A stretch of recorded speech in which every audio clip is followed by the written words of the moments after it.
In today's Leeds news, Gruev news not good, Tanaka international call up causes worry, and McAtee loan hope.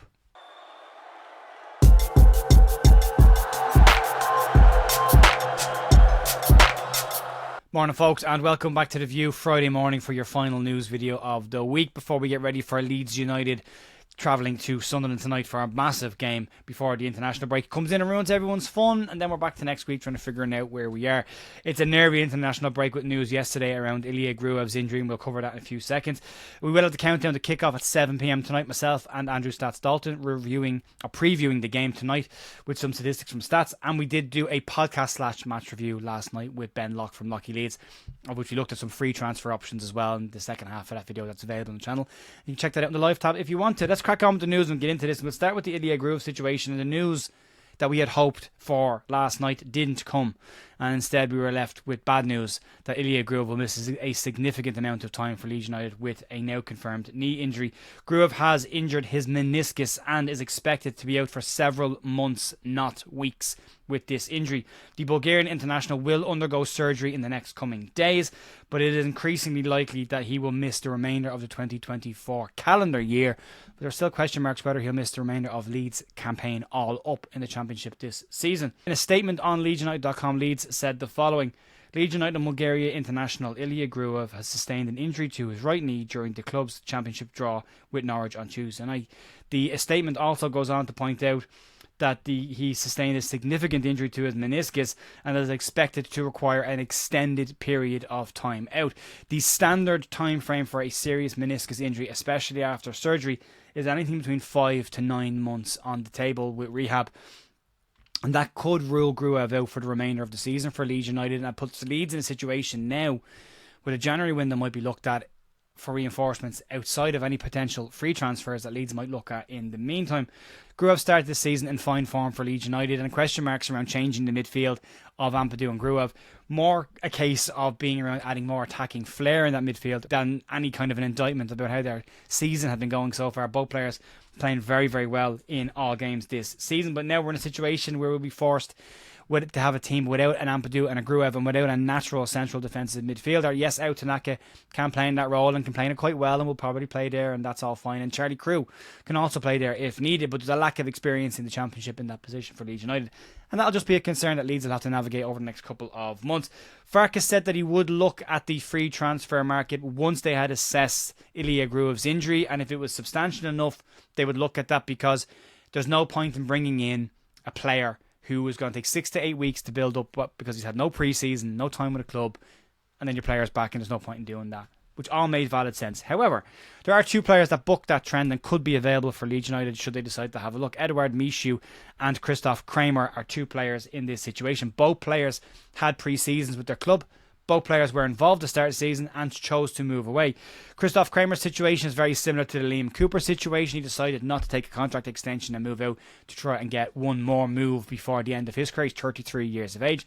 And Eduard Michu cancelled his contract, had a mutual termination, wanting to move away from Turkey and play football elsewhere this summer after having a pre-season. So both these players would still be pretty fresh. Christoph Kramer, the more obvious one, and probably a very easy, lazy link. If this was a Leeds player being linked with a former Leeds United manager, we'd be saying the same thing. But it is probably a lazy link to put him to Daniel Farke. But he is free agent. He is an ex-World Cup winner. He would be fine at 33 in the Championship as cover.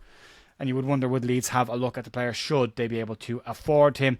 In last night's review and preview and the podcast that we did last night with Lockie, we did discuss these players in a bit more depth. And Lockie's quite knowledgeable on the Bundesliga and Bundesliga 2 situation, so it goes into depth with the Christoph Kramer situation, so you can check that out in the live tab if you want to. And moving on to the other news that came out yesterday, nerves weren't eased yesterday around the news of Ilia Gruev's injury and then out Tanaka being called up to the international side, where he will travel 18,000 miles round trip and return to Thorpe Arch for the final training session before Leeds take on Sheffield United after the international break, which is just not ideal circumstances at all. The question arose, and rightfully so, why can't Leeds just say he's not going? They're too tight, the squad's too tight, he can't go.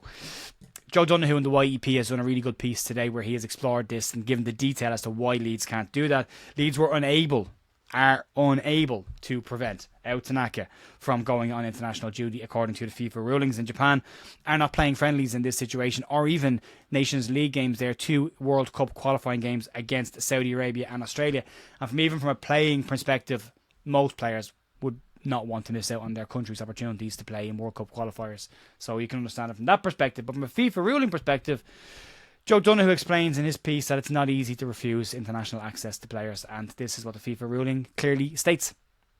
Clubs are obliged to release their registered players to the representative teams of the country for which the player is eligible to play on the basis of his nationality if they are called up by the association concerned. Any agreement between a player and the club to the contrary is prohibited. The release of players under the terms of the paragraph 1 of this article is mandatory for all international windows listed in the international match calendar, as well as for the final competitions of the FIFA World Cup and FIFA Confederations Cup and the championships for A representative teams of the confederations, subject to the relevant association being a member of the organisation confederation. It's an incredibly boring statement. It's a rule. It's written in ruly language, but basically states that Leeds are prohibited and that Leeds can't even make an agreement with Japan. What you would hope in this situation is common sense will prevail and that Leeds and Japan will have a conversation, and a player who has been pretty sparingly used for Japan over the past couple of international windows, you would hope wouldn't be used excessively in this one unless it's needed. You would hope that they could try and manage his minutes, and maybe if they can get him back early, get him back early. But you would hope in this situation some level of common sense will prevail and an agreement between the clubs can be done around getting the player back at least a little bit earlier, or not having played a huge amount of game time while he is away. So it will be a very nervy international window for Leeds fans in the next 2 weeks. Moving on to a player that could come in and potentially help Leeds United in January, and the moves have now started around the conversations around this, with the news that Ampadu will be out until the new year and Gruev will now be out for potentially at least the new year. And James McAtee's name's popped up again. There's some news coming out this morning around his situation, and despite Pep Guardiola stating earlier in the summer that James McAtee would stay at the club and wouldn't have a loan and wouldn't have a transfer away, there are still talk that a move could happen, and Leeds did sound out the midfielder in the summer, as Angus Kinnear told the Square Ball last month when they said that they did talk about it, but it was made very clear that the player wasn't allowed to leave this summer, so Leeds moved on. McAtee has scored his first Champions League goal for Manchester City this week, but that still hasn't stopped the rumours of a potential move in January kicking off. Give Me Sport are claiming today that the situation could be set to change, with McAtee prepared to have pre-January talks with Pep Guardiola around the possibility of his January move. The £20 million rated midfielder has only started one game for Manchester City this season in all competitions, despite scoring his first Champions League goal against Bratislava. 21-year-old is thought to be keen to build on the momentum that he got during his 2 loan spells at Sheffield United and wants to play again, and consistently seeing what Cole Palmer's doing at Chelsea and him sitting on the bench at Manchester City isn't working, and maybe these players are starting to see that a move away from Manchester City might actually be beneficial for their long-term future. Guardiola's reasoning for keeping McAtee at the club during the season made perfect sense. He sees him as a player who was very tidy in tight spaces, who's creative in tight spaces, and during those games this season where it is a bit tighter, McAtee has a benefit to play for him. However, that won't be every game, and Guardiola's history with young players outside of a handful isn't great. This lack of minutes, keeping them around the squad, hasn't helped players. We saw it with Calvin Phillips, but there was a history of players under Guardiola at Manchester City of sitting on the bench, not playing a whole lot of minutes, and then trying to move away to get their career kick-started after not playing for a year or two, and it just not happening straight away and taking a long time for that to get going again. So Guardiola's management of young players, although with Phil Foden it has worked out quite well, doesn't work out necessarily brilliantly for all of them. And again, Calvin Phillips the most recent example, but there are a litany of young English players at Manchester City that fall into that bracket as well. So you never know, it might pop up again if the player's keen to move. If he's not playing a huge amount of football, if Leeds really want him, then you never know, Leeds might be in a situation to go and get James McAtee in January if they're still interested in the player.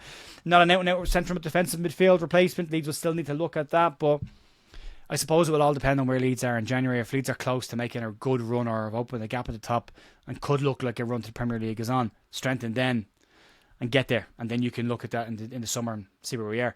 Anyway, as I say, folks, I'll be back tonight at 7 p.m. with Andrew Stats Dalton for the countdown to kickoff, 30-minute pre-show before the game starts. And you can check that out if you want to. And last night's podcast / match review is down. It's down there.